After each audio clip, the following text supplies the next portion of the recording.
impression of La Cantera? Spectacular. Yeah. Perfect blend of like the Southwest architecture and motif, but all of the amenities of a luxury resort. So we've got golf. We're contemplating having an event some here. type of pool event / party. So that's going to be a great opportunity for sponsor partners and dealer members to get together and talk business. Yep. What better setting than right here? Yeah, man. Hello. All right, everybody. What's going Welcome. on, everybody? It's time for the Automotive Intel Report. I am Sandy Cerami. Got my right-hand guy, Mr. Ron Marvo, checking in, and we have got a special guest today. I'm excited. I'd had a chance to chop it up on his podcast, and I was excited to get him to come and join us on ours. We've got special guest, Mr. Jason Harris. He is of Strategy with Jason. He is the guy who loves the color orange. I love it because it's such a defining color. And I love, bro, the headphones, like, spectacular. The headphones, the shoes. Even found me a little orange Yeti. Yeah, there you go. Jason, I unfortunately, I'm a member of the Buffet Club of America. And so I constantly wear black so I can slim down the torso. That's why I have so many. If I can find anything in black, I'm good. Someone asked me the other day how many of these I own. 16. That boy. In case anybody was wondering, I own 16 of these orange polos, and I own 11 orange ties. You never have to worry about something being clean, man. It's just like rotation. Well, Steve Jobs used to talk about that all the time, right? He just, always with the black and the black turtleneck and the jeans, because he never had to think about what he was going to wear. So it is a sign of genius. I'll give you that. But I might have to refer to you as the Imelda Marcos of orange attire. The more the better. I'll take that. You know what's funny about the orange attire? I actually just moved to Nashville, Tennessee. I saw that. And I'm not joking. One of the prereqs of figuring out where we were going to move, because we just left Toronto, Canada, and we're going to move back to the States. I said, I need to find a place that accepts and understands the color orange. So here I am, Tennessee, volunteers. Let's go volunteers, right? And like literally no one ever questions me. I wear orange every single day. That's a great idea. I love it. A single person go, why do you always wear orange? Yeah, absolutely. You picked the right spot. I mean, the Vols, I've been watching a little Vols basketball recently because my man Rick, the head coach down in Tennessee now, and that the sports program down in Tennessee, listen, always competitive. They went through a couple of years where they had a couple of issues on the football side of things, seem to have got that rectified. But, man, you went to the right spot. Nashville is a hot spot. What was it really specifically that got you interested in moving to Nashville ultimately? Well, I got to be honest with you, it was the weather. I mean, I was just talking to a friend of mine in Toronto, and it's 47 degrees and, he's still got 3.5 feet of snow outside. Right. And I'm like, I'm wearing shorts and, it's 74. Yeah. Well, I can't argue that, buddy. We're sitting up here. It's about 40 degrees and rainy in the Northeast right now. Ron and I are both up in the Pennsylvania, New Jersey markets. And I will tell you that the weather does not cooperate, but for 2 seasons out of the year. Now, I love the 4-season feel, but I like, quite honestly, the sun a whole lot more. Yeah, now where we are, as you know, it'll be like, Jason, it'll be one day will be 70 degrees in January, and we'll get like this beautiful. You'll get the one. It'll mess with you. Nowhere. Yeah, what? It'll mess with you. It'll go like, totally. Exactly. And then we'll have 3 feet of snow. Yeah. And Jason, you moved in from way up north. I mean, you were north of the border. You're Canadian, correct? Actually, I'm American. Which is actually, so how did you end up in Canada? So many people get, when I'm speaking at events, when I'm speaking in the US, they introduce me as the Canadian. Is that right? And when I'm speaking at events in Canada, I get introduced as the American. And I just kind of started rolling with it. I'm like, whatever. No need to protect anybody. You're a man of all nations. I like that. I moved to Canada during the recession. So I was working for a large GM group in the Southwest, so not large, small. There were 9 rooftops, and they're one of those rooftops that took the check and say I'm closing my doors. And I was actually in New Mexico at the time, and Southwest. I was in the Southwest, man. The weather was great, and I was like, "Look, I'm done. I'm out of here." My wife is from Canada, and I said, "You know what?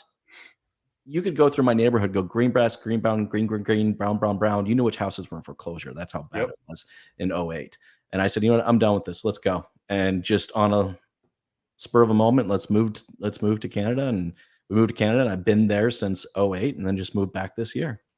That's amazing. So I'm curious, how did you pick where you landed in Canada back in '08? And boy, could we have a long conversation about '08, That's '09. actually it's an easy one, right? Because at that time, me and my wife wanted to start having a family, Mhm. and how nice and convenient it is to have a family around family. Yeah. And I think my parents at the time lived in Dalian, China or something like that. And so I was like, "Hey, your parents have lived in Mississauga, Ontario pretty much their entire life. Let's move up there. It's nice to Right. have that support."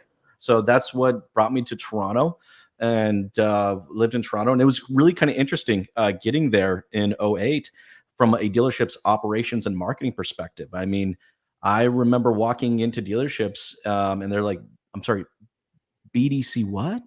What Right. what Yeah, yeah, what is no doubt. what is this three-letter acronym that you're talking about?" And what is this Google? You know, Ooh, like, it yeah. was funny. I remember the first dealership I sat down with, it was in Oakland Ford, just in Oakville, right down from the Ford manufacturing plant. And I sat down, and I remember the guy's name. His name was Lee, and he was the owner at the time. And I told him about my background and in business development, and also in internet operations and marketing. And he's like, "Oh, marketing." And he took out this manila folder. It's like this thick. And he's like, "Here, can you take a look? I'd like to get your thoughts." I said, "Sure." Flip it open. $40,000 worth of newspaper ads. And this is what that guy's market. It was the only marketing campaign. Whoa.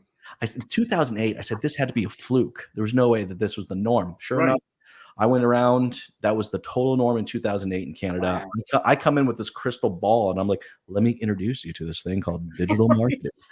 You know, and yeah, I just consulted for dealerships in Canada, across Canada, and then eventually took a VP role at a large dealer group, one of the largest dealer groups in Canada. Gave them a couple years of my life, and then I did something really stupid. I bought a Mitsubishi dealership. Oh, okay. Yeah, yeah. What was the timing for the Mitsu For the store? Mitsu, yeah. 2012. Okay. Okay. Yeah. Tough times for Mitsu. Yeah, well, you know 2012. what? It was like most Mitsubishi dealerships, it was a used car dealership or Sure, with flag out front. sure. And that's how we operated it. I from a marketing perspective, nobody was really attacking the non-prime business at the time. Yep, So I was like, "Ooh, this is an opportunity," for sure. and went after the non-prime business really fast. Honestly, ended up building an in-house leasing company, and it's like that company actually was worth more than the dealership itself was worth. Right. Ended up taking a second location, and it just kind of blew up from there, up until about 2017, where I had our third child. And being a Congrats. young dealer principal now with three kids, and Yep. just like, I mean, I didn't like my second child. I didn't see the first 2-3 years of his life. I'm going to Yeah. just be completely transparent. I was not there. I wasn't. I was bell to bell, Monday through Saturday, and I'd go in on Sundays just to get stuff done because nobody was at the dealership. So I had to make a call. Sold the dealership in 2017, and that's when I started the agency. And we're still operating the agency today. Yeah, I love the story because there's so many parallels with the experiences that I've had over the course of my career as well. I can totally identify with the early years with my kids as well. It's, these are the sacrifices that you make, especially when you're sitting in the dealer principal chair. And this is, I think, a lot of the time things that escape the average dealership employee for, smaller operators. If you got 1, 2, 3, 4 rooftops, usually those dealer principals are really dialed in. They're spending a lot of time in their stores. It's really like another child for them. Requires even more care in many instances than even your own children do. And so that is usually the big sacrifice that's made. So It's a good, kudos to good you for being analogy. able to make the move. That's a good analogy. A lot of dirty diaper changing, a lot of Hell crying. yeah. Walking. Yeah, I remember when my business, went through some shitty stages, and I had Yep. to change his diapers, and it whined and cried a little bit. That's a good analogy. I may have to start using that. It's a great I one. like it. Yeah, yeah. Well, those are the sleepless nights. I mean, I had more than a few with the sleepless nights, and I can identify with the GM dealership, scenario as well. Back in '07, '08 was like brutal times. But Yeah, and Sandy, to that point with the baby thing, like I'm sitting here thinking about that. And a lot of times when we're like gathering knowledge or something new is coming to the market or things are changing like they are now, we have to sometimes be infant babies ourselves in wanting to learn. honestly, we have to be the little kid and say, hey, like, let's go learn, teach me something about this that I might not know. Like somebody comes in with AI software, you did with this dealership back in '08, and you're like, you're doing what with newspapers? And you just came and showed them the crystal ball. They got to be willing to go for the ride with the parents saying, here, let me hold your hand a little bit through this, and change with the times. 100%. Yeah, 100%. well, that wide-eyed openness to learning and to listening is critical. Oh yeah. Let's fast forward to today. Because we got so many things going on today, Jason, that are really in parallel to what we experienced in '08, '09. Okay. We've got an economy that is really a paper tiger, in my opinion, right now. We've got a 2023 that's going to have enormous amounts of opportunity, but you've got to be smart about where you find the opportunity and what you're saying yes and what you're saying no to. Sure. Talk a little bit about automation and AI as you see it. I know that you are a very technically savvy guy. As a matter of fact, when I invited you onto the podcast, I said, I don't want to disappoint you, but I'm a ham and egg, nuts and bolts guy, and you are super high tech. I don't want to disappoint your experience. No. Talk a little Look, bit I mean, about automation, AI. Yeah. Like let's first talk about AI, right? Because I think our industry started using the term way too premature. Mhm. Look, there were a lot of companies in the SaaS area within automotive. Let's call it from maybe 2015 up to 20, even all the way up to 2020, who were Sure. claiming they had AI technology, which really, in all honesty, was kind of at best some really solid machine learning, right? This action happens and this does this, and if I do that, I do this, so on and so Okay. forth. That Right. kind of mapping out and breaking down, right? I think only now in the last maybe 2 to 3 years have you actually started seeing the bits and pieces of what AI eventually will be and can be for our industry. But for any of your listeners out there, like, guys, we're a long ways away. I agree. Oh yeah. Having a full size, like most of our systems out there, most of our technologies have maybe a 3 to 4 to 5, maybe 7%, maybe 10 at most percent actually utilizing AI, and it's still Mhm. amazing machine learning and stuff. So I think our industry actually got using the term too early, which Agreed. unfortunately maybe turned off our industry to actually Yeah. taking a And look at it, right? And Jason, would you say that like a lot of dealer owners, business owners, etc., managers, leaders need to be able to first understand the data and how to read it before they can ever implement it into AI? Because AI, all it does is take the data and then process it through the algorithms, as you know, to give us insights. Exactly. So humans come first for being able to create those insights. Do you agree? 100%. And data is the biggest thing, right? Look, I find dealers fall into one of three different categories when it comes to data, right? It's data, let's call it data ignorance. Sure. Just what's that scene from The Matrix where it's like, just plug me back in. Right. I just want to be ignorant to the whole Yeah, thing, yeah. right? Just forget. I still find today there are dealers that just like la la la la la la la la la. Well, yeah. My gut and my feelings are telling me this. I'm going to operate my business like that. Sure. So that's one bucket. Then I think that there are people that are being more data aware, right? Like they're aware that I am sitting on first party data and how I can kind of combine that and utilize that. And you look at that a lot in maybe like retention efforts. It's like, okay, I want to target my 2019 to 2017 F-150s less than 60,000 miles. So they become more aware of just kind of like what data they have. And I think they're beginning to become more aware of just how valuable it is to use in the sense of maybe in the beginning marketing, but then so on as we go into operations, and even after sales, right? And then there are data forward dealers. Now, this is a pretty small percentage. I'm telling you right now, there's a pretty small percentage of dealers out there, but these are the ones that are having some serious real talks about how, data affects not just their marketing efforts, but how it affects their operations, how it affects their process, how it affects their communications, how does it like they're being this incredibly proactive is like, for me to continue to maintain profitability and lower my expenses, I need to find efficiencies. And one of the biggest places you can find efficiencies is how you utilize your data on a daily basis, not just your marketing, but also your operations. 100%. I agree with you. I think early on people were confusing AI with automation. Automation predates AI, right? And then so I'm sure. the tools that we had back really at the turn of the 2000s in terms of automation and the opportunity to catalyze and amplify the efforts of the human beings through automation was where dealers that really got it, right? Businesses that really understood what automation could do, they didn't replace people. And this is a big argument in my mind today is too many business owners and dealers specifically that are looking to quote unquote replace people, lower overhead, and still get the same or better result. And the truth of the matter is in my experience, automation and now the advent, and we are at the nascent stages of AI, Of course. should be designed to amplify and catalyze the results that you're looking for from the team that you have in your dealership. It's still going to be powered by people, but they're going to utilize the data in a way and utilize automation capabilities in a way that creates a better experience for all of our clients. Absolutely. I mean, let's look at automation and what it is at best, right? Let's break it down to something that everybody can understand, and either you do it or you don't do it, but you still understand it.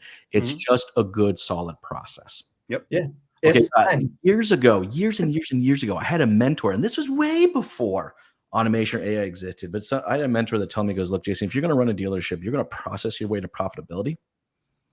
Right. And that's how you make money. You process your way to profitability. Automation is no different. It is taking the processes that, less than 10% of us dealerships have actually documented. Right. We can have a whole nother podcast on that topic. True. Right. But taking those processes that we have documented and identifying opportunities that with existing technology of how we can automate some of these redundant steps. Yeah, no question. Let me ask you this. We're both going to be down at NADA in Dallas. I'm looking forward to catching up with you there. I know you've got a jam-packed schedule. Talk a little bit about some of the companies that you're going to be curious to go see and get some insight on from the automation of the AI perspective. What are some of the, I don't know if I necessarily have one specific company. Sure. I will say though, I am, similar to, I would say, Brian and Glenn Plash, I'm very much so interested, on who's going to be building out a CDP, and I don't think any vendor yet I know of has a complete, by the way, our industry loves 3-letter acronyms and 4-letter. Yes. Right. So when I'm saying CDP, I'm kind of just a customer data profile. All right. Just how do we profile the entire journey and the customer's data that goes along with that journey and all the different touch points and everything else. And there's not a vendor yet that is solved that. There are vendors that have bits and pieces. So you have some marketing companies that have the customer data kind of a profile on, how they interacted with marketing and how they went from, a first click attribution to a last click attribution or to a decay attribution, whatever models that they're building out there. Right. And then you have some other, great companies, maybe Techion, for example, or some of the other, more aggressive, CRMs out there that are looking at from an operations perspective of like, how does this flow through the journey and how does my processes ultimately affect that? And what data am I collecting during that journey? So like, I'm excited because we're in the era of data, all right, which scares me and gets me excited at the same time because it opens up the opportunities for a lot of snake oil sales, Sure. But I think the vendors I'm going to look for the most going into NADA are the ones that are actively trying to pursue a complete CDP. Yeah. It's incredible. We talk about it in a very rudimentary level in the recruiting side of our business. Ron and I were creating avatars for ideal candidates for placement with a dealership, and so it's really using automation or AI in order to create those avatars so that they know exactly who it is that they're looking for. Right? It's the old Covey. Like we can go back to the 7 Habits of Highly Effective People and just go begin with the end in mind. Everything old is new again, SC, as you know. Exactly. And so, I love your take on it. I think it makes total sense. Agreed. Let me ask you this: you got a packed schedule. What are you looking forward to most down at NADA this year? What am I? The people. I'm just gonna be honest with you. It's the people. Oh, yeah. It's like all of my automotive peeps in one place, and so that's. I actually feel sorry sometimes for the dealers that are attending the event because for me it's sensory overload. Yeah, oh my God. There's too much going on all there's at one once. There's one section of NADA that you walk through. It is like walking through, you said sensory overload. It is unbelievable. And I'm not going to name them because I don't want to disparage them, but good God, do they own a big chunk of another 3-letter acronym. Yes, sir. That we sometimes have a 4-letter word for. Yes, that's correct. Yep. Well said. Well said. I've gotten a letter from them once before. Hey, you shouldn't say that. Okay, fair enough. Yeah. But no, you're right. There's sensory overload. I think, like I said, what I'm looking for is I think when I go to any event, which I think has become harder and harder right now for these size of events, is I look for growth and connection. Like that's like when I was a dealer, why I went to these events, and then now as a vendor, why do I go to these events? It's still for growth and connection. And I I hate to say it, but a lot of these events are not balancing that out. Growth and connection and trying to sell their product. Yeah, I mean, when I look, I mean, got to be honest with you guys, and I have the stats, but I won't share them because then I'm sure I'm going to get a letter from another 4-letter company about this. But you know what the vendor to dealer ratio is? It's staggering. It's staggering. What is it, Jason? Just tell the audience. It's unacceptable. That's what it Okay. is. It's overly high. All right. Let's just say, for many vendor attendees per dealer attendee, it's how can you grow and connect with people when there's just so many people trying to grab at your attention? I mean, I remember last year vendors were being warned about how aggressive they were at trying to grab dealers walking through the halls and stuff like that. It's I hate to say it, but these monsters, and that's why I like like the business bourbon and cigars, right? Like growth and connection. Yeah. Right? But I understand it's difficult at a very large scale to do that. So I'm not. It is. It really is. I was sharing with Ron yesterday. My early experience at NADA. I had gone through the General Dealership Management Program at NADA back in '95 and '96. When we used to travel around the country. Instead of being in one location at McLean. And I remember being in Houston in December, early December, and the NADA convention was coming up. And I had not even heard at that point in my career of what the NADA convention was, to be honest with you. And everybody was buzzing around that week of workshops through the program talking about NADA, are you going? And I was like completely befuddled. I had no idea what they were talking about, why they were so excited in the first place. As I'm not going to a convention. Who wants to go to a quote unquote convention? I was in my mid to late 20s at that time. I had no interest in going to a convention. And when they came back in February, we had the next week, everybody was just raving about the experience that they had, things that they had learned, products they had seen, etc. And I was like, son of a bitch, I missed it because I had this old school, like, the Raccoon Lodge convention from the Honeymooners picture in my head. That's for the older folks in the audience today. And then when I went the next year in '97, Jason, I was fortunate enough to be invited to CEO CFO Roundtable. It was the first exposure I had to the public aspect of our business, where dealership groups had gone public. And I remember sitting in the audience listening to Sid DeBoer, Brian's father, talking about Lithia.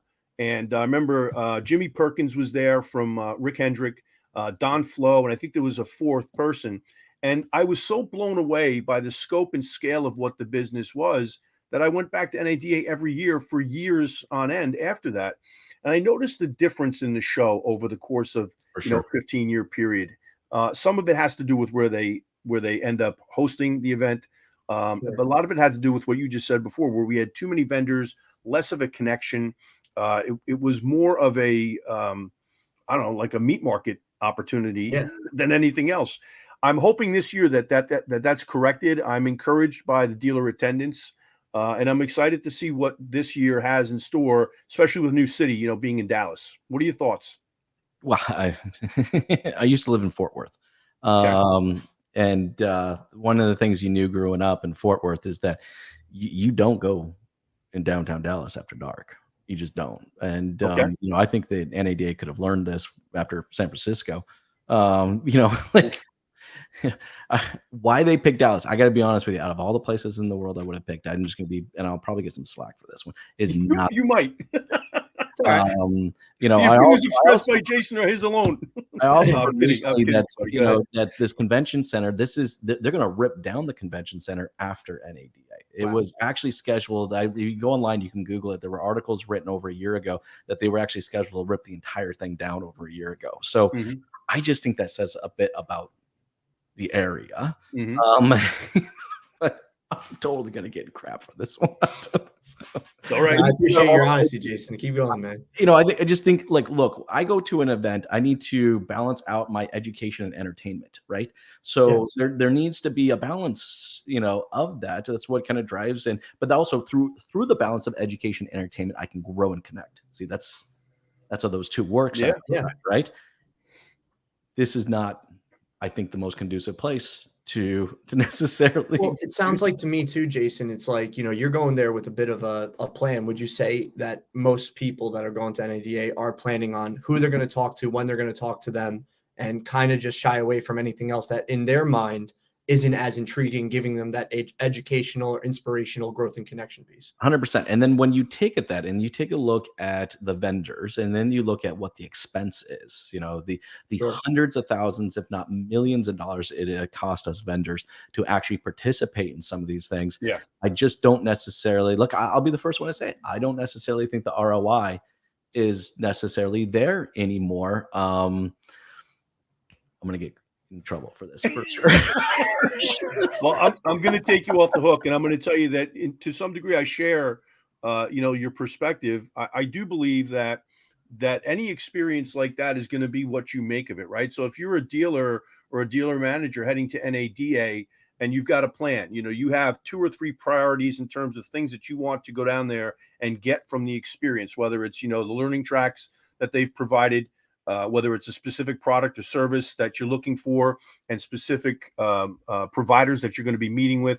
I think that's a great way to do it. Nowhere else can you have that collection of vendors, as you said, or strategic business partners in one place at one 100%. time. And so if you go down there with a plan, I think it's a better experience for you as a dealer or a manager.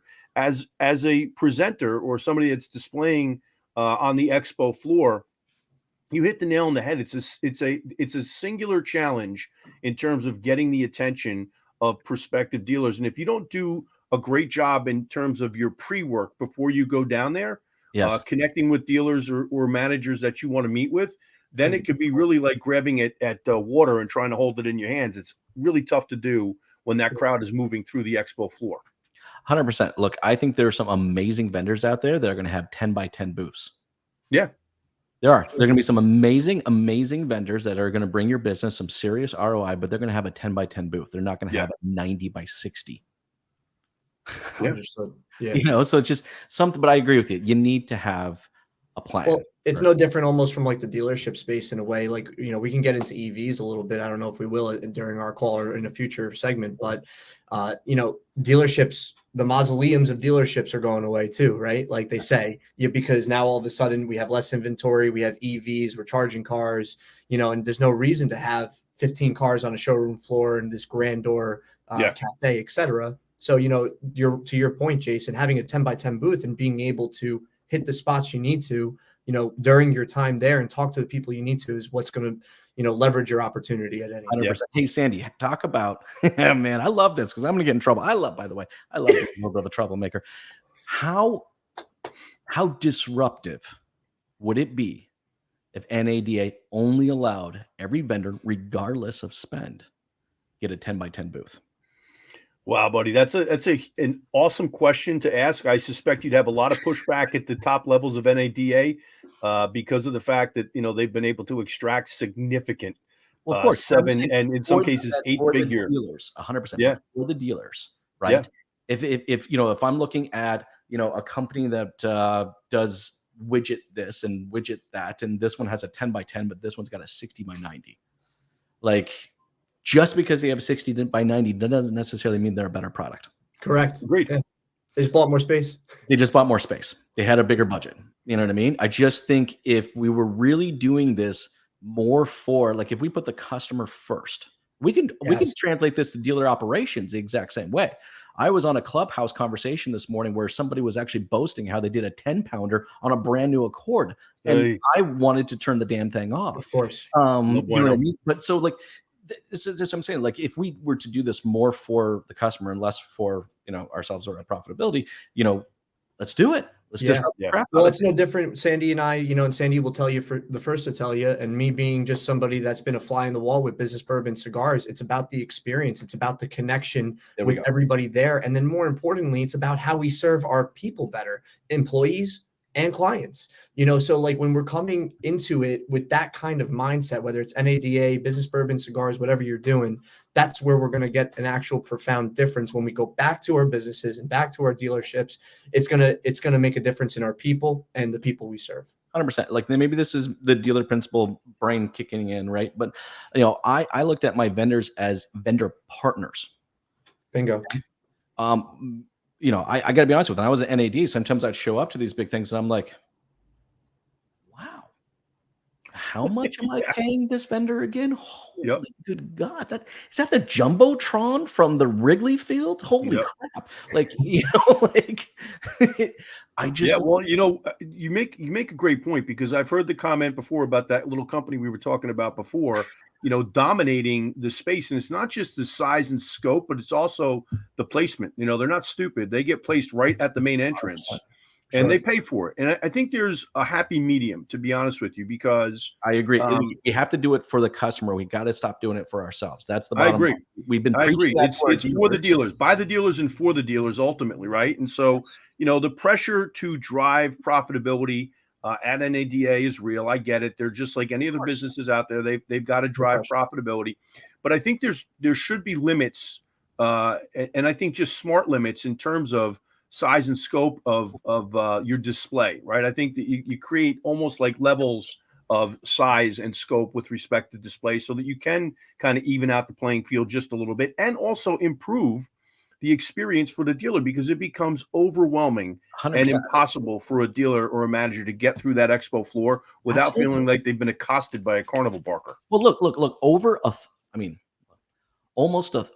third of the entire floor is taken up by certain amount of legacy companies. Legacy, we'll call them legacy companies. Okay. Yeah, sure. Look, there are some amazing new, very forward-thinking, very proactive, all right, tech and solution and vendors out there. But when you have over a third of the entire floor covered by legacy products that hasn't fundamentally changed in 18 years, anyways, I'm on a soapbox. I'll get off my soapbox. No, I get it. I will say this. I want to dive into EVs in just a second, because Ron reminded me that's something I want to talk about with you. It's a hot topic for me right now. I just ordered my Rivian, so let's do it. Which one?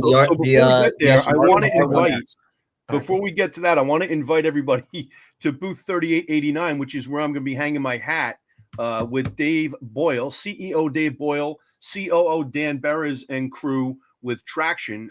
And they're actually going to be giving away a free trip to Business Bourbon and Cigars 5, March 7th through the 9th in San Antonio. Awesome opportunity for dealers to go down and take a look at a company that really has combined automation and a lot of intelligence in terms of their architecture and their product, so that they can facilitate and catalyze results in the service drive. So I'm excited. I'm going to be actually giving 2 talks each day with respect to technician recruiting, which is a hot topic, and we're going to share with everybody that's in attendance over there 7 tips to turn your dealership into a technician and service advisor magnet.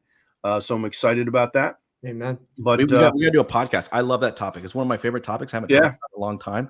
I have a little over 30 scheduled podcasts for NADA. That's what I do at NADA, Billy, because I just connect with people. Now, I love what I'm doing. This is the first. So I don't know if you guys know this. I do podcasts in like funny places. I don't like tables, and I don't. Yeah, I've seen the car before, the boat. It's good stuff. I've done planes. I've done trains. I've done automobiles. This year, I get to do a bus. Nice. So that was awesome. I saw that. I think it's a great idea. We got the biggest party bus in North America. Yeah. Which I don't know where the hell I'm putting this thing and how. It is so long. It's within about 18 inches of requiring a wide load, like come on, like truck in front and back behind it, right? So sure.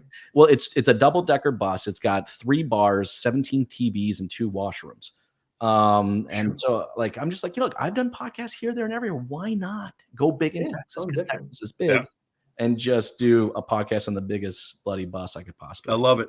I actually I tried love to it, do a buddy. helicopter. I actually tried. Originally, I was going to do a helicopter, but Is that right? technically that's a little tough. I think that'll be in the future, and that's in your wheelhouse anyway. That would be That's gonna be the impressive if next you were one. hanging from a sling on the side of it, Yeah. you know, potentially, you know. Skydive interview next. Yeah. All right, so let's segue over into EVs. So you literally just ordered a Rivian?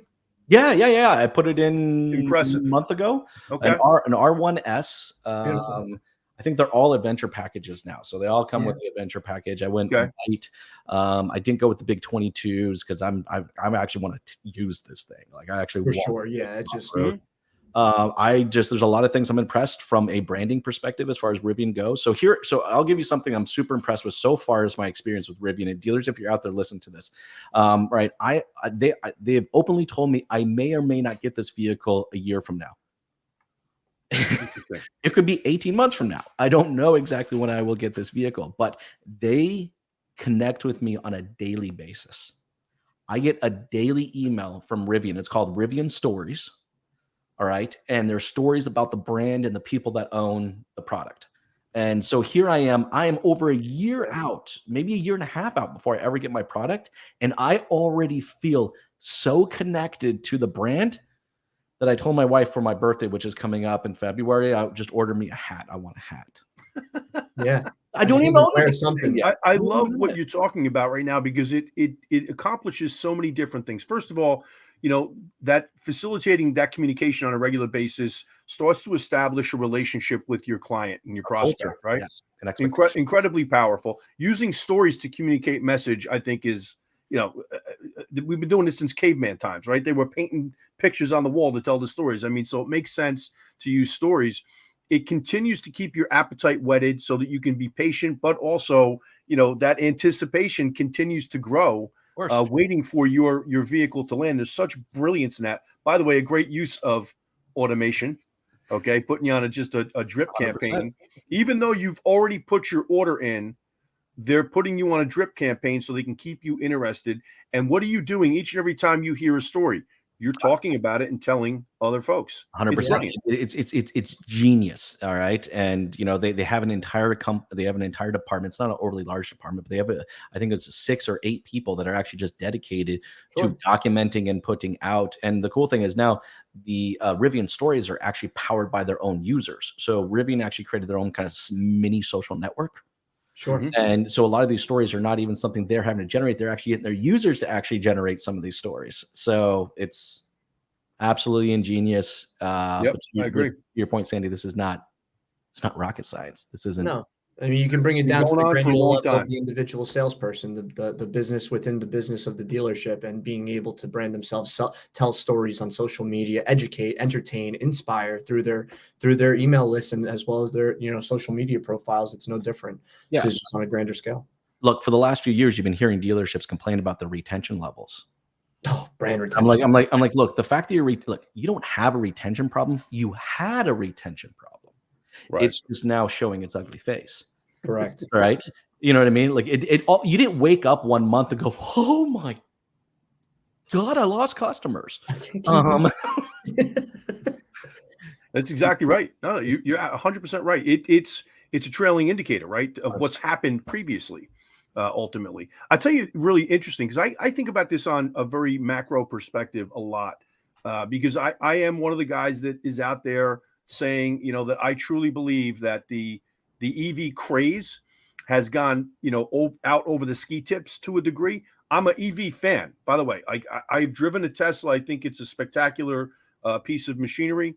I know some dealers would be upset with me for saying that, but I've also driven some of the legacy OEM product, and it's spectacular as well. The performance on these EVs is really incredible. Okay, my only caveat is that to sit there and announce that 100% of your product lineup is going to be EV is absolutely ludicrous, insane, and disingenuous. And it makes me crazy, Jason, because at the end of the day, there are other technologies, including ICE vehicles, by the way, and the OEMs are working on these things. Everybody's been critical of Toyota as a laggard on the EV stage. And I think they're the smartest damn manufacturer on the planet. I think that there's a reason why. Obviously, still very heavily vested in hydrogen technology. Huge. And another piece of technology that has yet to even be announced that Mazda's working on, that is supposedly a technology from, literally ancient times, that they have been able to get their hands on. There's going to be other power plants that we see and other technology that will be out there. And so when I hear them announcing that they go 100% EV, I always think there's ulterior motives behind it. What are your thoughts? Look, I think going 100% EV is one of the best marketing messages that you can put out there right now. Mm-hmm. Correct. Look, OEMs are just as much as like mini governments as they are anything. And I think people have to realize that a lot of this times you have a CEO that's playing politician. 100%. All right, we won't mention Mike with Ford or anything, but Jim Farley. Yeah, Jim, right? Let's Jim, right? Jim Farley. Okay, you said it, I didn't say it. So let's. I got no problem saying it. Look, he's a bloody politician. All right, he's saying and doing what the people what he believes is to be the accurate thing that people are going to want to buy into. He's playing politician. Sometimes you get OEMs that you get people into OEMs that aren't playing politician, rather they play tyrant. So like I'm not reading much into it. I look at EVs just personally on myself. I mean, the Rivian hit every mark for me. It's got 800 horsepower. 800 horsepower. Let's just take a moment there to respect that. All right, 0 to 60 in less than 3 seconds. All right, 3 rows. I can fit 7 people in this. I can take my entire family with it. And because it's got 4 motors, it's one of the most obscene off-road system that you can possibly get on a vehicle day, because they control torque and motion every wheel, on every single bloody wheel. So like for me, it fits everything. It's my family vehicle, it's my sports car, and it's my off-road machine. All right. So I think that's, from an EV perspective, it's speaking to me as a consumer, because instead of having to have 3 cars, which I've had in the past to fill all 3 of those itches, I get 1 car now that fills all those itches. But I think for manufacturers coming out saying that they're going to be 100% EV, I think it's more of a marketing play than it's probably an actual reality.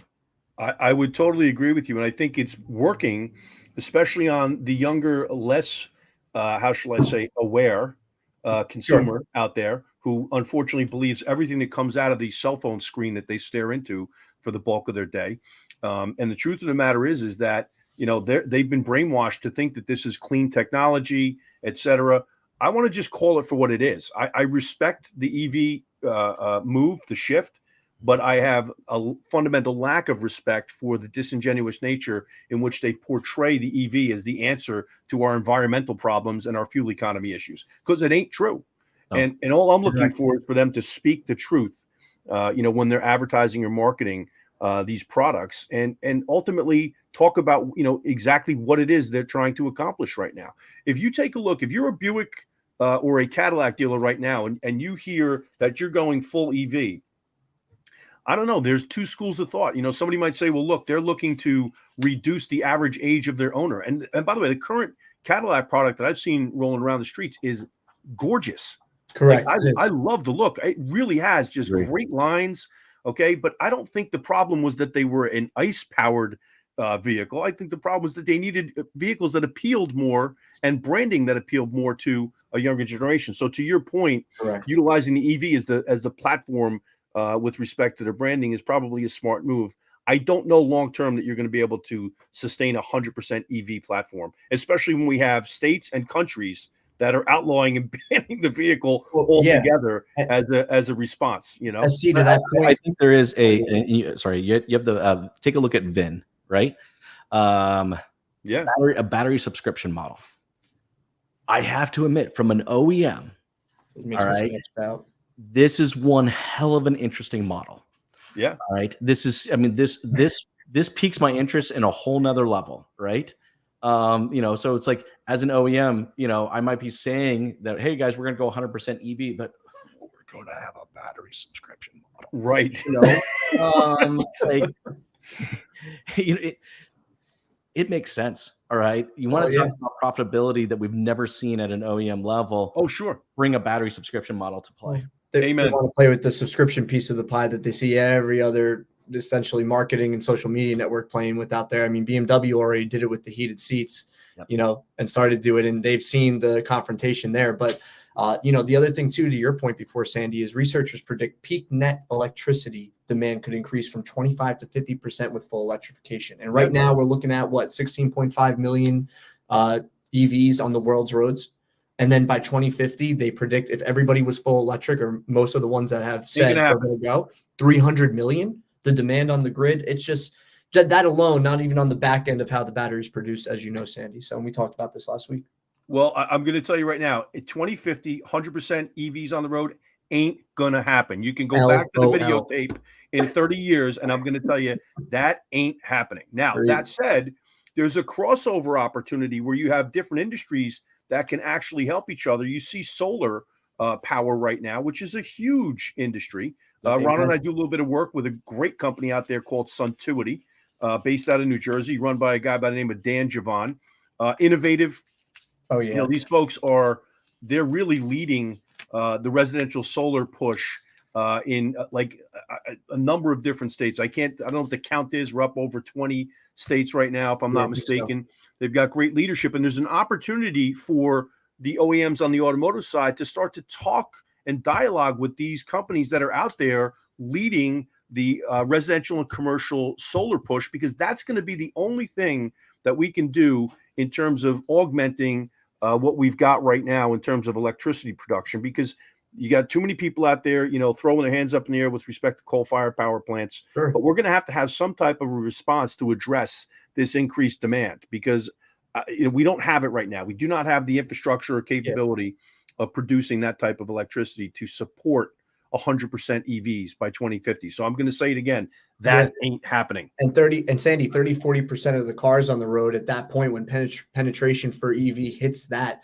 the experience on the grid that's going to happen in terms of stress without things like solar, if the dealers or businesses aren't investing into that, like we've even talked about dealers putting solar on their roofs, Sandy. I mean, it's a genius idea for just going green and saving money in a way that isn't affecting the environment the same way 100%. as a bunch of lithium battery EV vehicles. And that just is what it is. Well, I think that's got to be part of the conversation. When we talked with Alicia Thomas about, with the investment that dealers have to make, Jason, the investment for the average dealer across the country was over $1 million to actually get ready to address the EV, hysteria, if you will. And so I think there have to be bigger conversations had about how do we reduce the complexity and the cost so that it becomes easier for dealers to prepare for this. No, I agree, but I also look at I did see that. And I remember hearing that stat around $1 million investment. But I gotta be honest with you, that's not abnormal. Like, I come from the OEM world, it's like, oh, okay, fine. We're going to remodel our brand again. What it was key on, it's like 5th or 6th now. It's like, as a dealer, I expect this going into this, that there is going to be, and actually $1 million is not the craziest number out there when it comes to the things that my dealers, I mean, look how many CDJR dealerships have been pushed to create Jeep only parts of theirs. And that's a whole nother separate building and a whole other separate this. It's like, and I'm remember what they did with the Fiat. And I'm just like, remember the expense of the Fiat. $1 million to do a Fiat. That would have been chump change. Okay, that's great. I'll do it. I think I understand what you're saying. And if you isolate it just as that singular $1 million ask by the OEMs, then it's really not that much money. I totally agree with you. But when you couple that with and compound it with all of the other asks that the OEM makes, outside of the last 2.5 years in terms of dealer profitability, you and I both know when you take a look at the bottom line net profitability of a rooftop, these are significant numbers to be asking dealers to invest ultimately. And all I ask is that the OEMs take into consideration more effectively how to execute these OEM programs that are designed to help the dealer improve their business. I have my suspicion that it's very rarely about helping the dealer improve their business, and more along the lines of helping the OEM accomplish what they want to accomplish. Well, Sandy, you see some of the smarter, some of the bigger dealer bodies out there, they'll use it as an opportunity. Okay, fine. You're asking me for $1 million investment on this, but I'm going to ask, you know what I mean? Like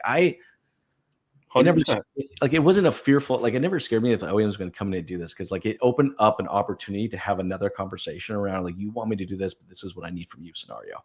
Well, I'm going to draw a parallel to what you were saying before with respect to the NADA convention floor. And I will tell you that the larger dealer groups have a significantly bigger advantage in having 100%. those conversations than a group that's got 1, 2, 5, 6 rooftops. They can't have the same type of a conversation that a group that's got 40 or 50. And that's why you see so much consolidation in the marketplace today. I think that's going to only continue. It'll cool a little bit, but I think it'll only continue to happen. So all I ask is that, it's done with logic, right? And Sure. some level of fairness in terms of allowing the smaller dealers still to be in business and be able to compete effectively, if you will. At some point in time, the consumer, the client, is the one that may lose if we go to just a model where we've got, only several hundred or maybe 2,000 or 3,000 mega operators that are out there. I don't see that as being a good thing for the consumer in the long run. That's what I was going to go to. There's a lot of things you can argue. I was going to say, yeah, you can argue both sides of that coin in a big way, right? I mean, I would definitely say the controllable experience at a larger mega area is a lot better than the hit and miss experience I might get at some of these other smaller and mom and pop stations, right? Sure. So there is benefit sometimes to the consumer on that level, is that, now that experience is the defined experience. And there's been some great groups that have done that. I would agree. And share data across multiple dealerships of like, okay, you know what? I understand you're looking for this, and this, and I don't have this, but you know what I do have is I'm a Honda store, but our Hyundai store within the same group has this, and this. And let me see, you know what I mean? Like, absolutely. No question. There are arguments to be made on both sides. We work with, as I know you do, great operators that have, single or 2 or 3 rooftops. And then we work with the Lithias of the world, right? So, I mean, we got the Keffer group down in the Carolinas as well. We work with Bob Ruth Ford, with Rob Ruth and his crew over there. And the experiences that those clients get are different because of the size and scope of the operations. But, we tend to see that there's a great experience, not just in the bigger rooftops, in the smaller ones as well. I just think there's got to be some level of parity in terms of your ability to compete. If you're a single point surrounded by a huge group that has a lot of operational advantages and economies of scale, it becomes really tough to make those $1 million investments plus when there are multiple asks on the part of the OEM. But and then I that agree goes with what into, you were saying. did you, or were you playing, when you got your dealership, were you playing a marathon or a sprint? Right. Did you build brand from day one? Right. Or did you wait until the big mega group came in with their already predefined brand and now you're playing catch up? Right. Yeah. Yeah, no question. Were you thinking at that level of sophistication in terms of how the market perceives you?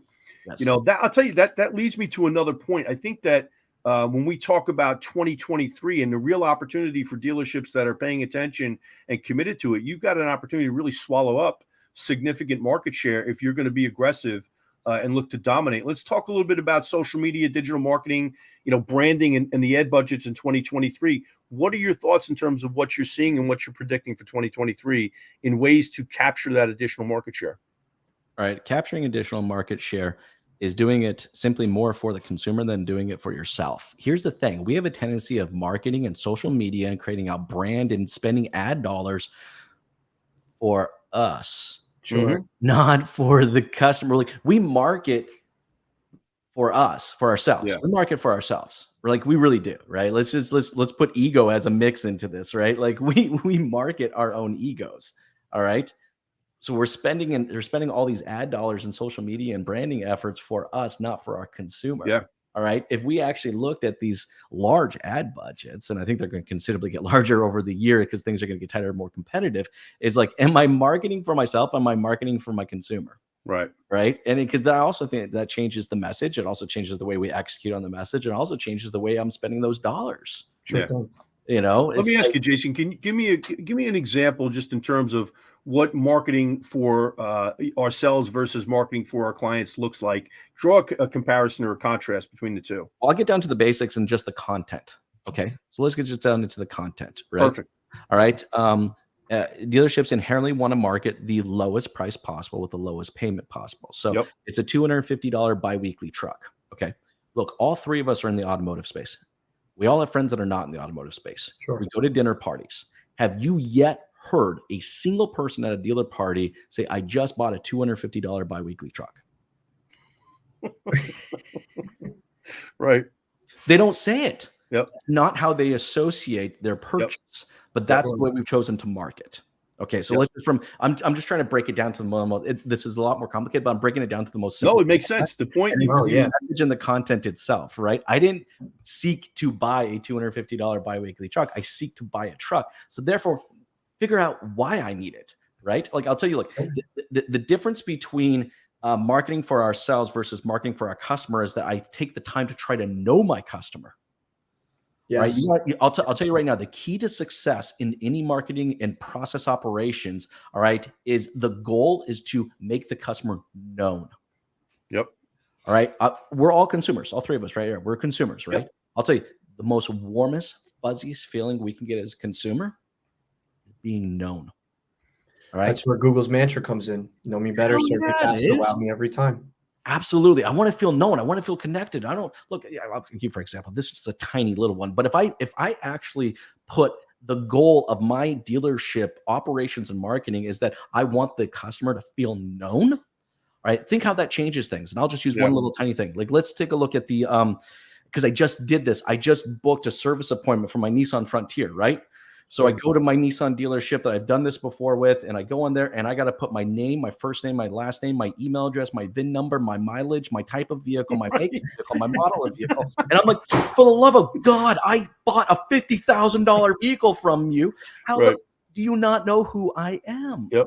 Yeah. And, I think that's just something, look, I know I'm simplifying the crap out of this right now. You're right.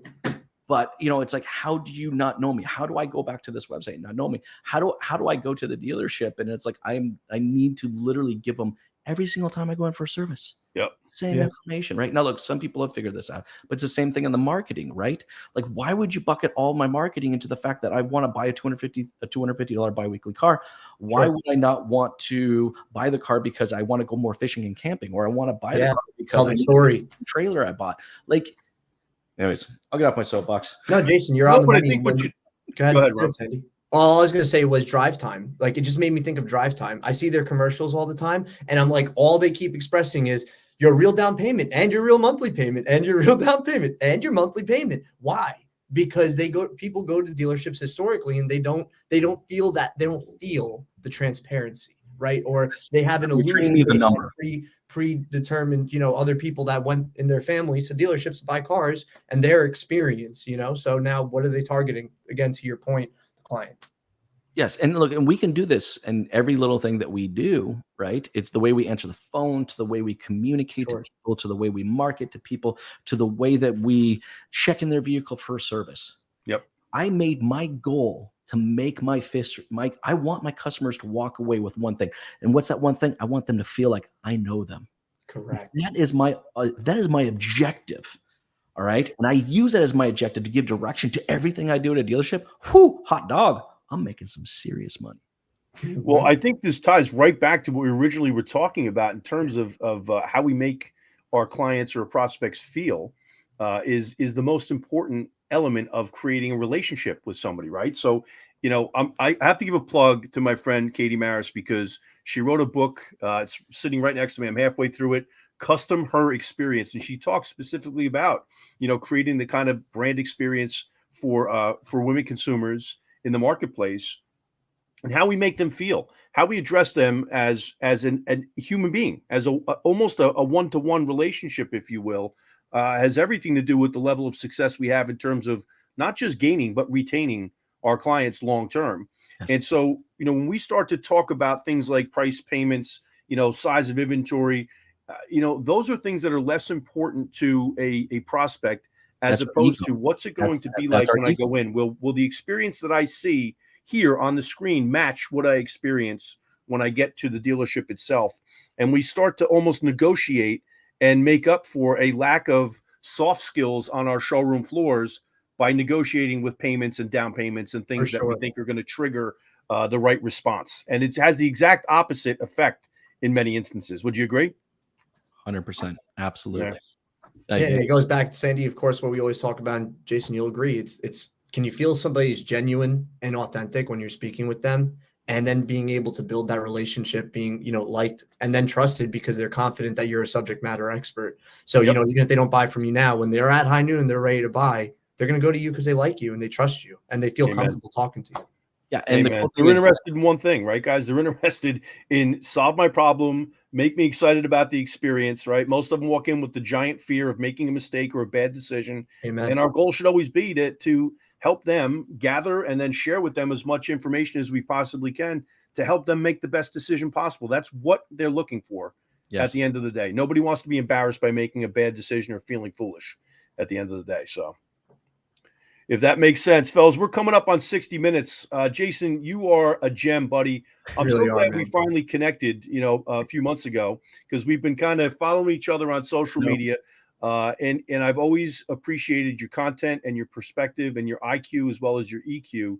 Where can people find you on Instagram, Facebook, LinkedIn, TikTok, any place that you're out there? Literally, you can find me anywhere that you consume social media at Strategy with Jason. That is the handle on everything out there. You can also check out the website. It's strategywithjason.com. If you're looking to communicate with me directly, DM me on LinkedIn. That's always me replying. Exactly. From the team. That's always novel, me replying. Right? Isn't it funny that we even have to say that? I mean, that's actually me. That's actually me talking to you. Yes. It's funny. I have a former manager from one of my clients who reached out to me. Ron, we got to talk about him afterwards. Sure. But I tell a story all the time about him calling me at 11 o'clock on a Friday night in the summer years ago because he had a challenge and an issue that he was kind of upset about. And he was amazed that I answered the call. And I was like, well, who did you expect to get? And he's like, well, I didn't know if I was going to get you or voicemail or somebody else. I said, well, you called me. It's my number. Who were you looking for? So it's important that we are exactly who we say we are on screen and off screen as well. There's a lot of folks out there that, put up a good front here, but then when it comes time to actually connect live and in person, it's not the same experience. And so I think that's a microcosm of what we're talking about here. But I'm looking forward to seeing you down in NADA, buddy. Let's make sure that we connect. I get in on, I believe, Wednesday, and I'm out on Sunday early. So I will make it a point to find you. I'll look for the dude who's dressed in orange. That'll be me. That'll be me. All right, buddy. Well, I appreciate your time. We're going to close it out with a little bit more information on business, bourbon, and cigars coming up on March 7th through the 9th at La Cantera Resort and Spa in San Antonio, Texas. Got my buddy, Mr. Scott Joseph, CEO at J&L Marketing, who is my co-founder and co-host and a brilliant guy all the way around. We've got an incredible lineup of dealers and managers that are going to be there. Incredible sponsored partners as well. We've got Errol Dobler. Okay, ooh. Check him out at Leader193 on Instagram. Errol Dobler is a retired Navy SEAL, retired FBI SWAT team member. He's the real deal. Check him out at Leader193. He will be actually delivering the opening talk to our attendees about leadership and the importance of culture in your dealership. So we're excited about that. But in the meantime, we're going to step up to stand out. We are out. And I want you to just check out once again the promo video for Business Bourbon Cigars. You can go to businessbourboncigarsfordealers.com. That's businessbourboncigarsfordealers.com. We just opened up 4 more seats. So if there are dealers or managers that are out there, we've only got 4 more seats open right now. You can go right to that page. And I'll tell you what, if you hit me up with a text or an email, you can find all my contact information. I will send you a little special something if you want a little help getting there. All right. So here we go. Jason, thanks again, buddy. Thank you, Jason. It's a pleasure, man. First impression of La Cantera. Spectacular. Yeah. Perfect blend of like the Southwest architecture and motif, but all of the amenities of a luxury resort. So we've got golf. Mm-hmm. We're contemplating having an event some type of pool event / party. So that's going to be a great opportunity for sponsor partners and dealer members to get together and talk business. Yep. What better setting than right here?